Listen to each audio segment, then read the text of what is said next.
De acá en más, los sonidos de la realidad. Son los audios de la mañana. Feliz día, maestras y maestros. Bueno, hoy va a ser un día con la atención alrededor de lo que va a pasar en el Congreso Nacional, más concretamente en la Cámara de Diputados. Hay una sesión convocada por los propios radicales, que ahora no tienen número para aguantarla, para debatir la ley de movilidad jubilatoria. Recordemos que la aprobó el Congreso por amplísima mayoría, tanto la Cámara de Diputados como el Senado, pero después la vetó el Poder Ejecutivo Nacional. Una ley de movilidad que llevaría la mínima, de alguna manera incorpora el bono, digamos, si lleva la mínima a 12.000 pesos más que hoy, unos 312.000 pesos, pero sobre todo permite la posibilidad de que en algún momento se recupere el 8% que le quitaron en enero cuando saltaron de una fórmula a otra. Hay un poder adquisitivo que le quitaron últimamente a los jubilados, sumado a la posibilidad de que las jubilaciones, cuando la economía crezca, mejoren, cuando mejore la recaudación por si llegara a haber un escenario de mejora de los salarios. La cuestión es que todo estaba dado para que el radicalismo insistiera con su proyecto, pero pasaron cosas en el bloque radical y hubo radicales que desertaron. De hecho, hay 5 que ayer se reunieron con Milei en Casa Rosada, con lo cual el número de los 2/3 que necesitan para insistir ya no lo tienen. A ver, Rodrigo Loredo es el presidente del bloque radical. ¿Qué decía? Nosotros vamos a insistir con el proyecto que fue de nuestra autoría, que es un proyecto de absoluta responsabilidad fiscal, a nuestro juicio, ¿no? El gobierno sí tiene un punto, es una votación muy compleja, muy reñida, el gobierno tiene muy cerca los 2/3. Hoy han asistido 5 diputados del radicalismo a conversar con el presidente de la Nación, en un hecho que nosotros hoy lo conversamos en el bloque, no lo compartimos, no nos pareció bien. Ellos tienen su argumento, Débora, que dicen, no es que nosotros cambiamos de opinión, sino que apareció un veto y uno puede o no respetar ese veto. Claro. Es el argumento de ellos, nosotros no compartimos mayoritariamente eso y vamos a tratar de llegar a los 2/3 mañana. A ver, uno de los que asistió a charlar con Javier Milei es Martín Campero, diputado de la Unión Cívica Radical, que decía lo siguiente sobre su repentino cambio de opinión. En mi caso puntual, y te comento, en la reunión de bloque de la semana pasada, anticipé al bloque que yo iba a acompañar la posición del gobierno. Primero, observo que la virtud de este gobierno es haber generado un plan económico que ningún analista calculaba que baje la inflación y que pueda lograr el equilibrio fiscal. Desde el Parlamento, desde el Congreso, observo que permanentemente, y de hecho te adelanto, mañana vos vas a ver a toda la barra del kirchnerismo eufórica por el tema jubilado, pero en su momento, Cristina, cuando se trató de que podía generar desequilibrio, lo vetó. Es decir, si es por coherencia, está el caso de Cristina, y si es por el tema de los jubilados, están las 14 toneladas de piedra con MAC. Y observo que permanentemente el Congreso intenta, por intermedio de UP, y con temas seguramente muy nobles como jubilación o universidades, modificar el equilibrio fiscal, lo que generaría inflación, y de esa manera el gobierno tendría su primer golpe, lo cual entiendo, ya que tiene una debilidad parlamentaria, tenemos que tener mucha responsabilidad en el Parlamento y tenemos que ser razonables. Bueno, había votado a favor, Campero, argumentó a favor. Es verdad que Cristina Fernández de Kirchner en su momento vetó una ley que en su momento apoyó el PRO, que era el 82% móvil. Era mucho más que esta ley. Esta ley es mucho más prudente desde el punto de vista fiscal, si se quiere, que la ley que vetó en su momento Cristina Fernández de Kirchner. Ahora, la cuestión es que se armó una reunión que fue muy picante ayer a la noche, hasta altas horas de la noche, el bloque radical, y la solución que encontraron, hay que ver si los acompañan, es decir, bueno, votemos para votar artículo por artículo. Entonces, no se genera esta situación en la cual queda la fractura tan expuesta de los radicales en el recinto. Martín Tetaz es el que aportaba esta solución y decía lo siguiente. La posición del bloque es inmensamente mayoritaria de rechazo al veto del presidente. Posibilidad de abrir la votación artículo por artículo, me parece que podría garantizar una solución bastante salomónica. Lo que vos podrías tener mañana, que muchos diputados que sí quieren darle un aumento a los jubilados, pero también tienen al mismo tiempo la preocupación por el equilibrio fiscal, podrían, por ejemplo, aprobar el 8% de aumento que corresponde a la inflación que se comieron en el mes de enero y al mismo tiempo no aprobar alguno de los otros artículos.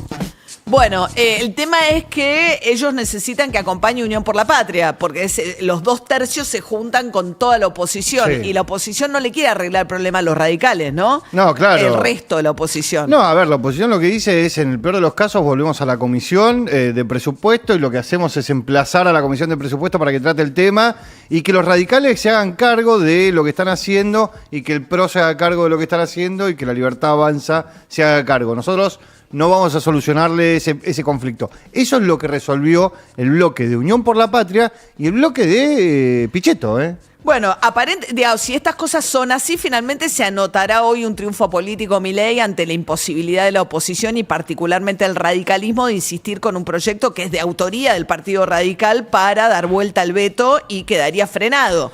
De esta manera, la ley de movilidad jubilatoria, los jubilados habiendo perdido, hasta nuevo aviso, el 8% del empalme entre la fórmula vieja y la fórmula actual. Bueno, hay que ver qué pasa también con la protesta, porque a los jubilados que la organización de jubilados que suele marchar, se van a sumar también la CGT. Y según Manuel Adorni, ellos ya tienen información de que puede haber gente que vaya a provocar algún tipo de disturbio.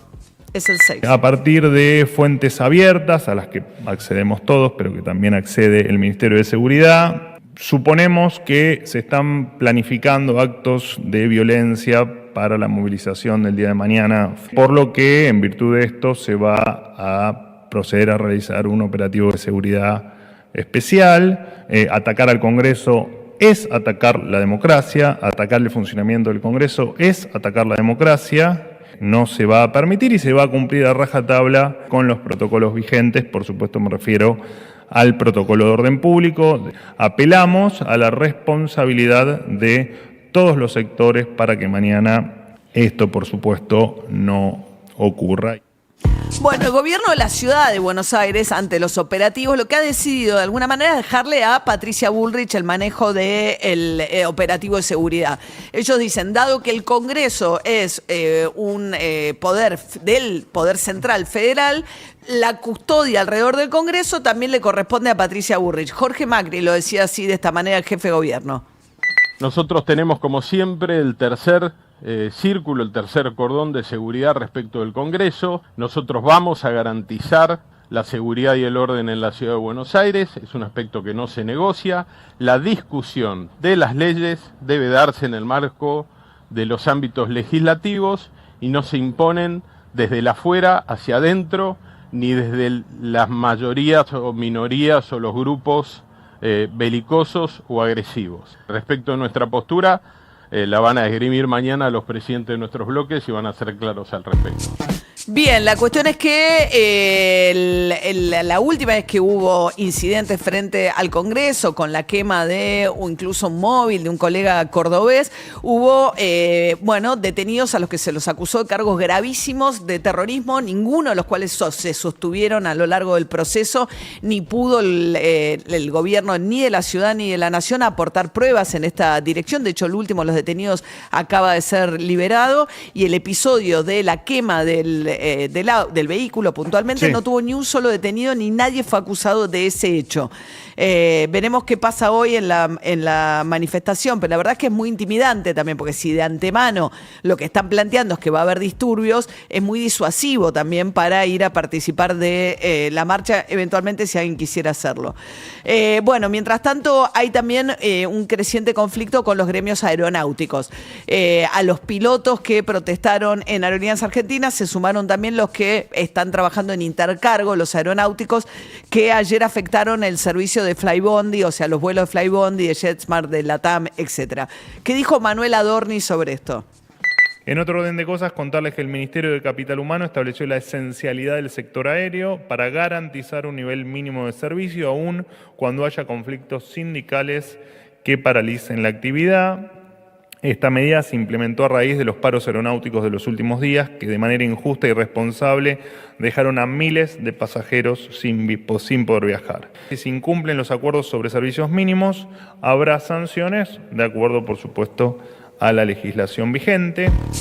Bueno, la cuestión es que esto tiene que ver con Capital Humano gracias al diputado Paulón, que nos lo apuntaba, porque yo me preguntaba por qué intervenía Capital Humano. Claro, lo que era el Ministerio de Trabajo es una secretaría que ahora depende de Capital Humano, con lo cual lo que tiene que ver con las conciliaciones obligatorias, digamos, Cordero, que es el secretario de Trabajo, está dentro de la estructura del Ministerio de Petovelo en Capital Humano. ¿Qué dijo Patricia Bullrich sobre este tema?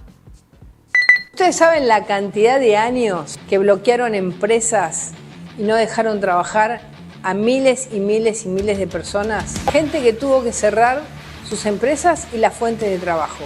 Porque algunos vivos querían quedarse con la empresa. Hoy eso se terminó, porque tenemos un protocolo antibloqueo. El que hace piquete en la puerta de una fábrica se va como con el protocolo antipiquetes que ha liberado las calles de la Argentina. Esta nueva herramienta es a favor de la producción y del trabajo, lo que necesitamos en la Argentina. Bueno, porque Bullrich es la que estaba con la postura más dura también frente a los aeronáuticos, ¿no? Pidiendo directamente que lo echen a Viró, al titular del gremio de los pilotos. Y esto tiene que ver con la reglamentación también de parte de la ley Bases. Sí, lo que hizo Bullrich es publicar un protocolo sobre los bloqueos sindicales, que lo que hace es conformar un grupo de todas las fuerzas federales, Policía Federal, Gendarmería, Prefectura, que frente a un bloqueo en una fábrica, por ejemplo, vaca muerta, los puertos. O lo que ella llama, ¿no? Claro, lugares estratégicos. Sí, es bloqueo al sector privado, les manda fuerzas federales. Fuerzas federales para este bloqueo. La gente puede denunciar, pone un número que es el 134, si no me equivoco. Y lo vuelve causal de despido también para quienes participen, ¿no? del bloqueo. Mientras tanto, decíamos que la Ciudad de Buenos Aires anunció ayer un criterio de vacunación contra el dengue diferente al de la provincia de Buenos Aires. Fernán Quirós, el ministro de Salud, decía: vamos a trabajar sobre las recomendaciones de la Comisión Nacional de Inmunizaciones, que es el mayor grupo de expertos que tiene nuestro país al respecto, que ha recomendado vacunar de una manera focalizada y segmentada.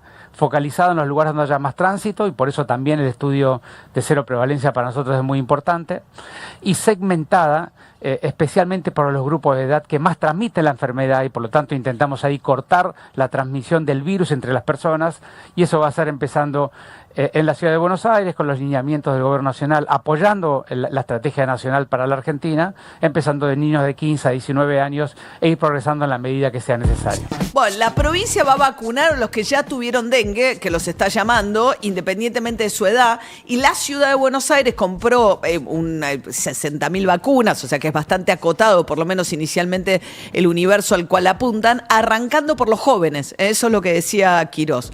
Bueno, mientras tanto decíamos que ayer Donald Trump debatió con Kamala Harris y estuvo mayoritariamente a la defensiva, y en un momento dijo que, hablando de los migrantes, que fue gran parte del foco, diciendo que la frontera está descontrolada, que están dejando entrar a millones de inmigrantes que son básicamente delincuentes, que se roban el trabajo de los norteamericanos y que además le comen las mascotas, hablando de los haitianos en Ohio. ¿Qué decía Donald Trump?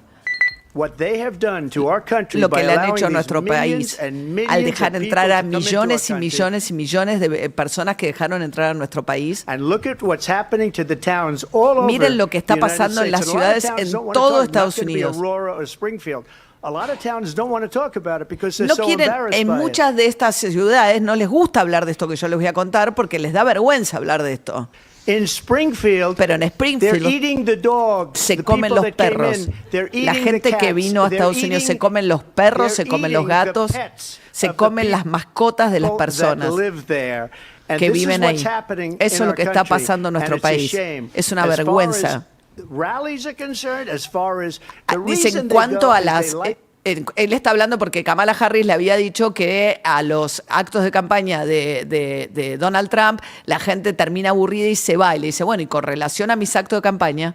What I say, they want to bring our country back. They want to make America great again. It's a very simple phrase. Make America great again. Bueno, en cuanto a mis campañas es muy simple. Lo que yo digo es hagamos de vuelta a América grande. Make America great again. MAGA.